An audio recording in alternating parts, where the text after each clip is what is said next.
ઓ પપ્પા મમ્મી તો જઈ હસી અંદર મને શું પૂછે જાતે અંદર જઈને જોઈ લે જા. ઓ મમ્મી ક્યાં મૂકી જઈશું તું? તારા બાપાને બાજા સિવાય બીજું કોઈ આવડે છે? ઓ પપ્પા તમે મમ્મી જોડે બાજ્યા હતા? આખો દાડો દાંતી જ બંધ નહીં રહેતું. બાજે નહીં તો શું કરે? પણ પપ્પા મમ્મી તો રિહાઈને ઊંઘી જઈ છે. ભલે ક્રિહેન ઊંઘે છે મારે છે ને ટકા હવે તો એનાથી એવો કંટાળ્યો કે શું ચાલ જેવું અમારે. હારું હેડો હવે.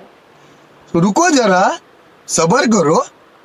હા બોલો મામા શું કીધું? પેલી જમીન વેચાઈ જઈ? શું થયું? જમીન વેચાઈ જઈ? પૂછજે કેમ વેચી? હા તો તમે જમીન કેટલામાં વેચી? 2 કરોડ.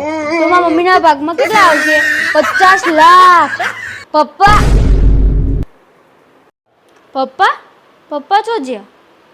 જાગરે માલમ જાગ, જાગરે માલમ જાગ, જાગરે તારું, જાગરે